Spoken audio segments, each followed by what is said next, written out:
Hello and welcome to part 11 of Didz Plays Prussia. This is the start of winter 1704. I've just clicked the end turn button and we're just watching the end of the summer turn, beginning of winter 1704. The Allies making its moves now. Britain seems to be moving its fleets around. They just got beaten in the Mediterranean. Oh, there's a battle in the Channel between the English and French fleets. France seems to be generating a lot of ships at the moment. And see if Austria is going to do anything exciting. No, doesn't look like it. So they haven't been provoked into trying to attack us while we're at war with Poland. Poland hasn't actually done anything. They're now offering me a peace treaty, providing I give back East Prussia, for which they're prepared to pay me 420 gold. I'm not prepared to enter into a peace treaty on those grounds at all. I will, however, continue to offer them a peace treaty if they want it. To accept.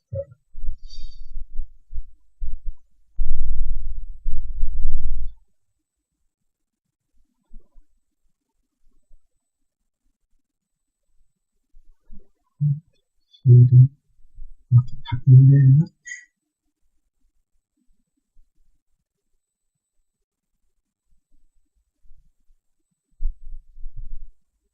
The calling is going to do anything. No, that's good.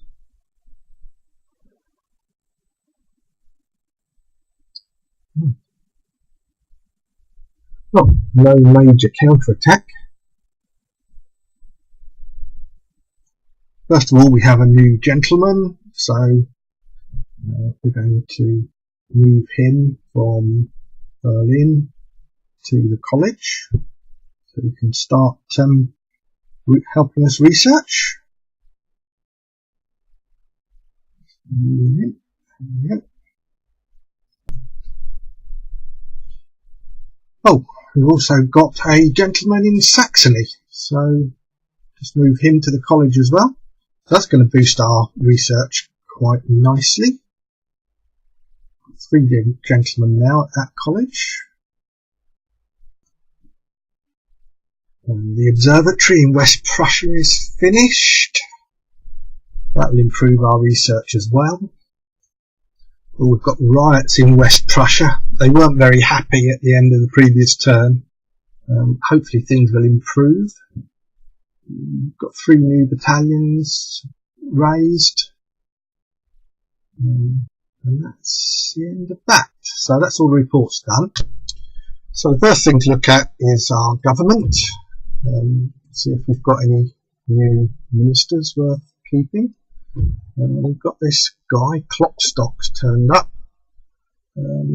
He's a storeholder, so he's potential treasurer, but he's also an agrarian, which negates the storeholder advantage.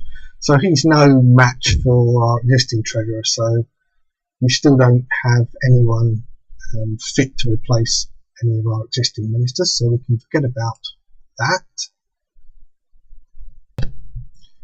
So let's have a look at policies. We still can't increase lower class taxation without upsetting the people of Brandenburg, so we'll leave that where it is. Let's just see if we can start taxing West Prussia. know they're going to get very upset if we start taxing them. They've calmed down for the time being without being taxed, so I'll leave that like it is. Let's just check Dresden as well. If we start, yeah, we can actually start taxing Dresden now.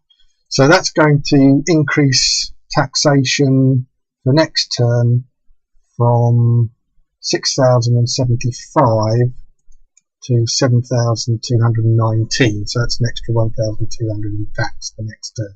So that's good news.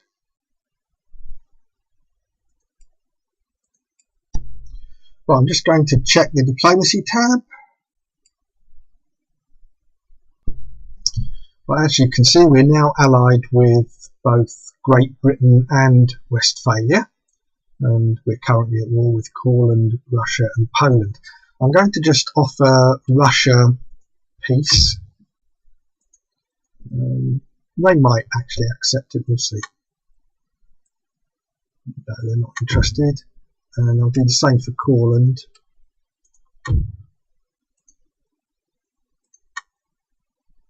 No. So none of our current enemies are interested in a peaceful solution. I did offer Poland peace. Well, they actually came up with an idea that they'd make peace with me if I gave them East Prussia, but basically I told them to stuff that. So that's really the completion of diplomacy. There's no possibility of any additional trade at the moment, so we can forget about that. Research wise, we've got one more turn before we get our ring bayonets. Okay, so that's all the routine checks done. We now need to decide what we're going to do about Poland. The first thing I want to do is move this spy over towards Courland, because I want to find out if Courland is likely to be a threat or not. So let's moving over that direction. I don't know if we will be able to see anything this turn. We may not get close enough.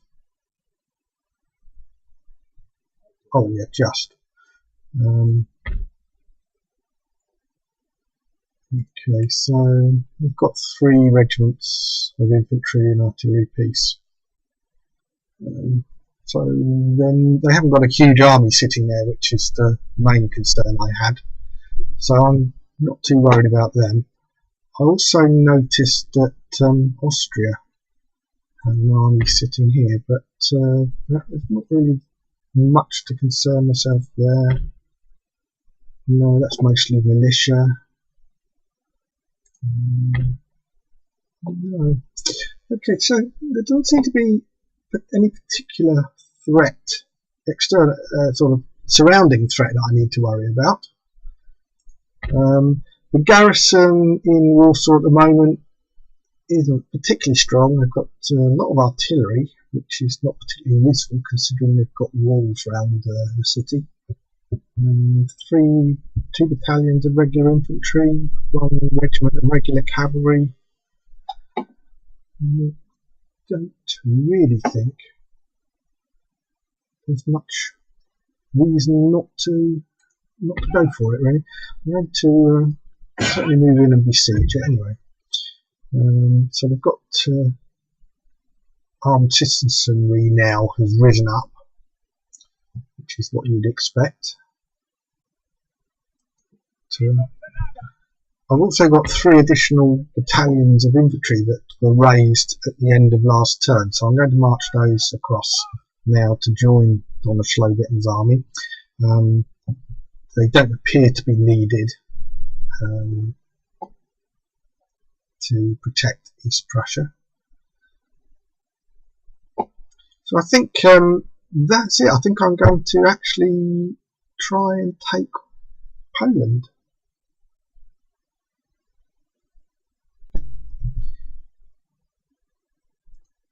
Okay, let's see what happens.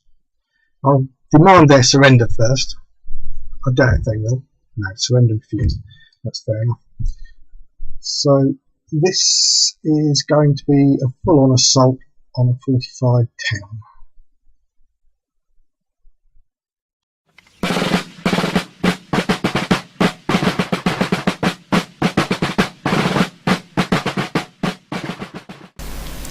Having carefully placed the 2 batteries of demi-cannon, my opening bombardment began on the east wall of the artillery fort held by the Poles to defend the city.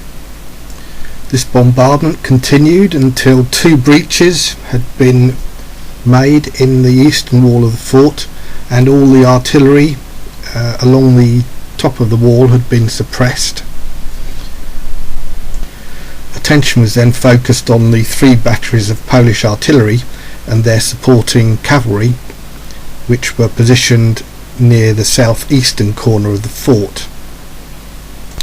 These now came under long-range bombardment from the Prussian artillery using ricochet fire, producing a steady stream of casualties and damage to guns and equipment.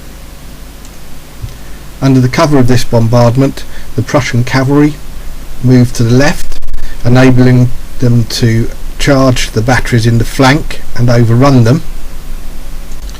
The Polish cavalry countercharged and were successful in routing and driving off the Prussian cavalry, but not before they had destroyed all but one of the Polish guns. The Prussian infantry brigade, which was moving forward to support the cavalry, were now attacked by the Polish horse, but they formed square and successfully drove the Polish cavalry off of the field.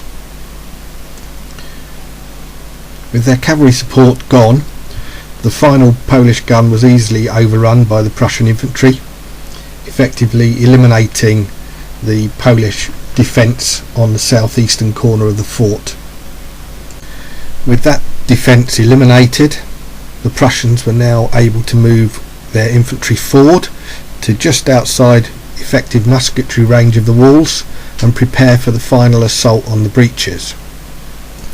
It was noticed that the Poles had amassed most of their defenders to protect the northern breach,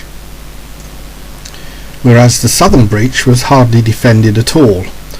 It was therefore decided to suspend the assault on the northern breach and concentrate on a brigade assault on the southern breach alone. The 4 battalions of the 3rd Brigade were ordered to make the assault. The 1st Battalion to make it through the breach being ordered to secure the gap between the armoury and the east wall. The 2nd Battalion through the breach being ordered to secure the gap between the armoury and the Command HQ building.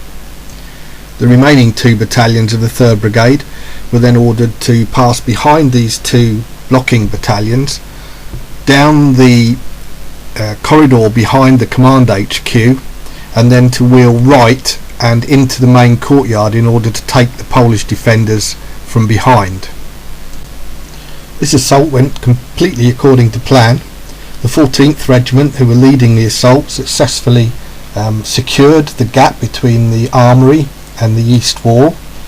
The Poles were really slow in reacting to this, but eventually sent 2 units of pikemen to counter-attack. A fierce melee developed between the 14th Regiment and the Polish pikemen, which would last for the rest of the siege assault, and only ended in the final stages of the battle when the 14th Regiment were routed. But by then it was too late for this to affect the outcome of the siege. The 17th Regiment, who was second in the assault column, successfully passed behind the 14th and formed in the gap between the armoury and the Command HQ. The remaining 2 battalions of the assault brigade successfully passed behind the Command HQ and were ordered to form a firing line across the western end of the fort's courtyard. In the meantime, 2 additional battalions from the supporting brigade were ordered to pass through the breach and to secure both the armoury and the Command HQ. This assault developed with hardly any further interference from the Polish garrison, who seemed completely paralysed and unable to decide how to react. Many of their troops were still clustered around the northern breach, as if expecting the Prussians to still make an assault on that position, even though they were already inside the fort. Whilst the Polish provisional cavalry guarding the flag in the centre of the fort seemed unable to react to anything around them and simply died where they stood. With the death of the Polish garrison commander and the last of the cavalry guarding the Polish flag, the 2 battalions at the western end of the courtyard simply advanced across the courtyard, captured the Polish flag, and the battle was soon over.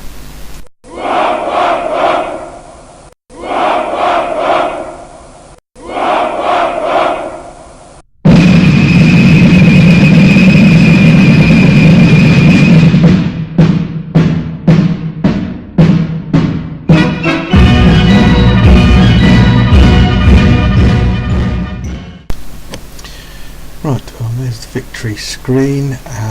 I lost 240 men, which isn't too bad. Worst losses were with my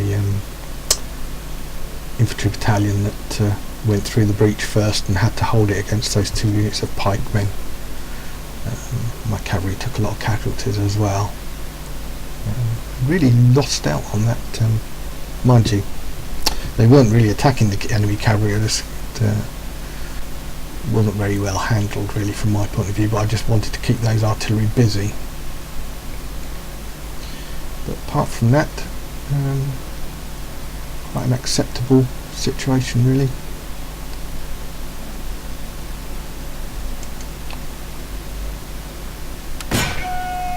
And we've captured Poland, which is another one of our victory regions. So that's all good stuff. So back to the campaign. The first thing I need to do is repair some of the damage which was caused to the city by our bombardment and storming of Warsaw. But I don't have an awful lot of money left in the treasury, so I'm going to give priority to buildings that enhance repression or improve happiness. So I'm going to repair the government chambers and the Royal Observatory because that increases happiness. But I'm going to leave the other buildings because I want to spend the rest of the money replacing as many of the losses to my army as I can from local Polish volunteers.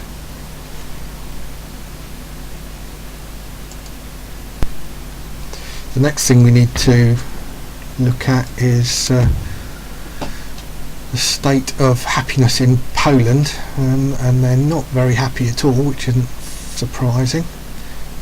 Not only because they've just been taken over by Prussia, annexed by Prussia, but also because they're Catholic and Prussia is Protestant. So I can improve that happiness as far as I can just by cancelling tax, but it's still pretty bad.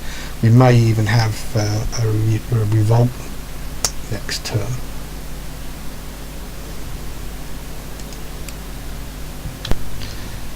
And I'm now completely out of money, so I should get some more, I think. Yeah, I should have some more next turn, but that's there's nothing more I can do this turn, so I'm just going to end the turn and go on to summer 1705.